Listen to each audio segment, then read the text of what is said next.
Henshin a go baby, what's good guys? Yoku here, and Jingliu is finally here. Big sister, or as Sugar prefers, Auntie Jingliu with no kids is here to cut down her foes in the iciest fashion. She's got some pretty interesting depth to her kit, but not so complex that my new PS5 players can't fully understand how she works. Thanks to that PS5 version of Honkai Star Rail releasing today, I'm gonna take a different approach to this Jingliu guide. Any overly detailed explanations will be in their own video attached to this one, but don't be shy in asking me whatever questions about her or team comps or her light cones in the comments down below. This guide aims to address Jingliu's kit after spending a number of days testing her out. As always, take this information with a grain of salt, as Honkai Star Rail is a game built around RNG, and it's for that reason I'll include both calculated and real in-game scenarios for all of you to consider. Lastly, if you find yourself locked into my content, consider subscribing and sharing this guide with your friends. Now,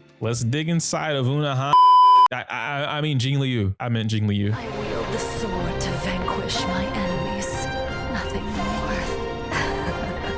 Auntie Jingliu is just as much of a monster as the story makes her out to be. Her entire purpose in life is to use her sword to vanquish whatever foe she comes across. I'm pretty positive there's another character I love from some other series.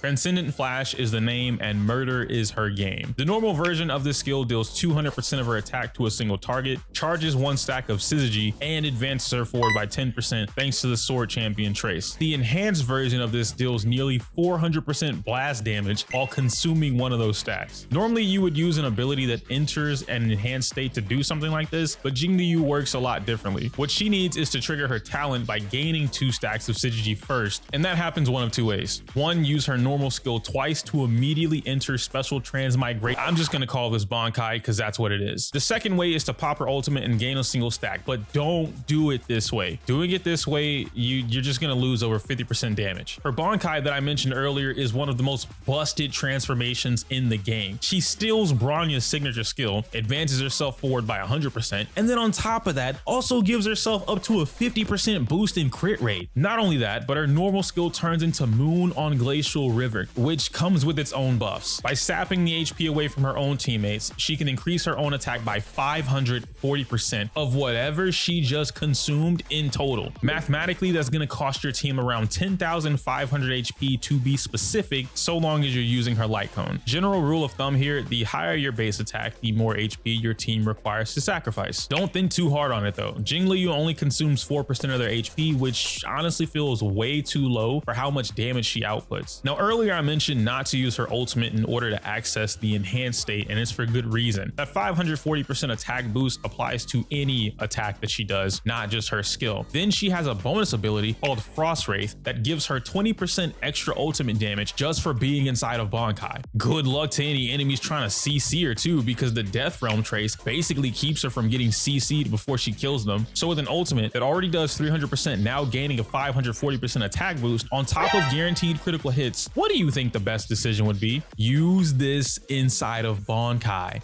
Duh. For those players that are looking for some type of optimal rotation, it's probably going to look something like skill, skill, Bankai, moon skill, ult, moon skill, moon skill. There's going to be a couple different ways you can actually get a second ult while inside of Bankai, giving you 2 extra enhanced attacks on top of that, but her rotation can completely change depending on your teammates. Oh yeah, I can't forget her technique either. It's basically her domain expansion that lasts for 20 seconds and freezes every enemy in existence. When you do this and you attack them, you enter battle, then you get 1 stack of syzygy. You also gain 15 extra energy and a 100% base chance to freeze them round start. Yes, that carries over per wave. They also take 80% of her attack at the start of every turn. I told you guys she was going to be a monster. For talent priority, I'd level her talent and skill first, then her ultimate and normal when I can. Everything about Jingliu just screams, I'm the top G. But it has to come at a cost, right? Let's talk about her light cones next. I wield the sword to vanquish my enemies. Nothing more.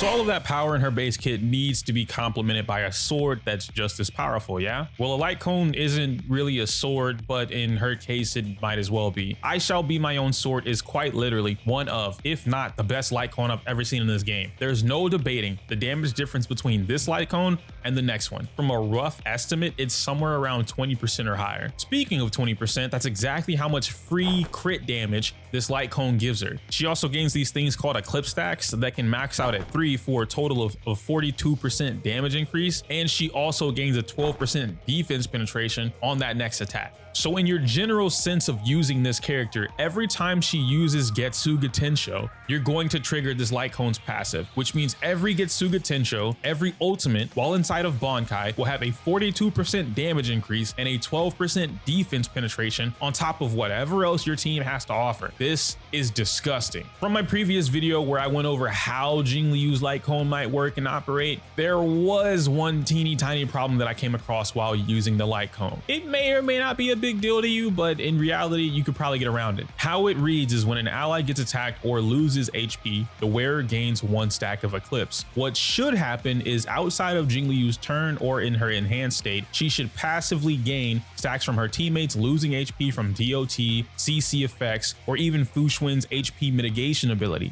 What this actually translates to is when allies lose HP because Jingliu sapped it away, she'll gain X amount of stacks. After some extensive testing, this does work with Blade consuming his own HP, but it doesn't work with the other things that I mentioned: CC effects, DOT triggering from the Enkindle state, burn state, shock state, you name it. It also doesn't work when Fu Xuan takes away the HP. It's not the end of the world though, because they still regularly gain stacks when they're being directly attacked, but it is a huge negative for using it on other destruction characters and holding a consistent buff. Because Jingliu's Bankai immediately sucks the HP away from all 3 allies at the exact same time, she will always receive the full benefit of this light cone every single time she attacks in the enhanced state. This is why the damage difference between this one and any other light cone pale in comparison. If you're not going for her signature light cone, anyone else's best free alternative will be Fall of an Aeon, since you can S5 it for free, and again, it's free. The conditions to max out her stacks are easy enough, and with how often she attacks, you're bound to trigger the weakness break condition at some point or another. I'd recommend Secret Vow or Under the Blue Sky after that, whichever one you have as close to S5 as possible. Blue Sky's conditions are 100% guaranteed to be met, but Secret Vow's second passive will almost never be active when used by a proper Jingliu. It requires you to have the same HP percent or less than your enemy, and in Jingliu's case, they usually have way less than her. Off rip, I'm going to address the elephant in the room. I don't know what possessed y'all to think this, but Genius of Brilliant Stars is 111.66.5% her best relic set. To explain with a really simple concept, it's basically like if you had 50% defense and I, the aggressor, ignored a large percent of that. I didn't reduce it, I ignored it, which means it doesn't exist to me, the damage dealer. Now I get to apply all my own attack boost, my crit enhancements, any actual defense reductions to you before completing my attack. That's basically what the quantum set does for not just Jingliu, but anyone who can take advantage of it. Jingliu just happens to have a really messed up kit that lets her take advantage of this set more than others. Now, of course, the condition to all of this is the enemy being weak to quantum, but Silverwolf exists. Since she isn't accessible to everyone, Genius of Brilliant Stars is Jingliu's best relic set conditionally. For something more consistent with 0 conditions, Glacial is the better choice. I personally use both sets and just trade off quantum whenever I don't have Silverwolf paired with my Jingliu. In the event you don't have a 4-piece of either set, feel free to rock a 2-piece Glacial plus 2-piece Musketeer or Messenger, Musketeer for attack, Messenger for speed. For your main stats, you should aim for a crit damage body piece with attack percent,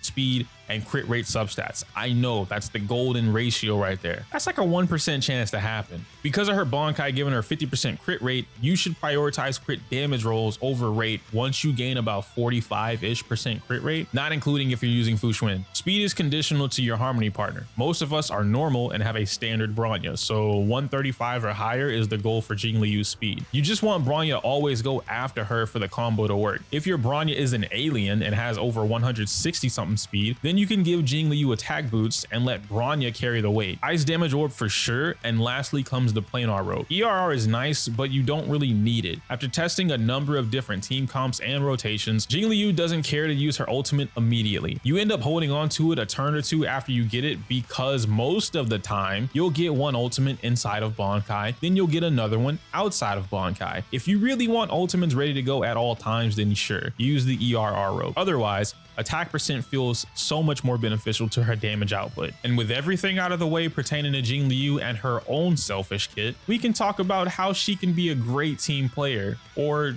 not. I wield the sword to vanquish my enemies. Nothing more.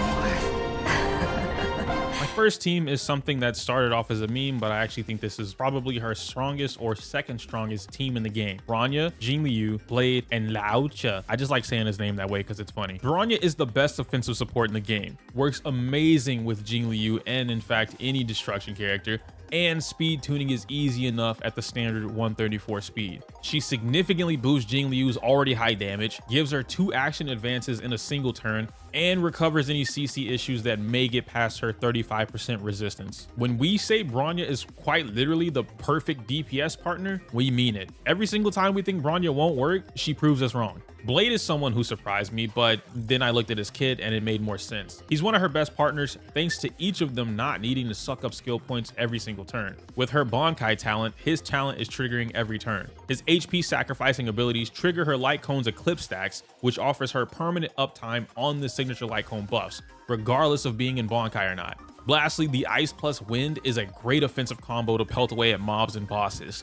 Last up is Laucha, who is honestly only here because of his field. The auto healing is helpful because of how much SP you're letting Bronya use freely, but I never felt like I ran out if I needed to use him for healing. The abundance field is really where it's at. It's always active, which means that Blade and Jingliu just heal off all the damage they consume from the party collectively. For that reason, I really preferred a slower Laucha. I did not care if he was fast or not. In fact, being fast messed things up for me. Lastly, AoE Imprison on top of Blast Freezing gives you one of the best CC comps in the game. The only thing that can make this better is if Laucha's ultimate was Welt's ultimate. Next up is my Duo Ice Duo Quantum, double Ice double Quantum team comp. I love this thing, it's so nice. Pela works great next to Jingliu. Both of them being ice makes it freeze central for my enemies. Her AoE defense reduction on top of Jingliu's defense penetration is the best thing since buttered toast. Resolution of Shining Pearls adds even more defense reduction on top of that. Pela never needs to use her skill, and having multiple build options to ensure a 2-turn ult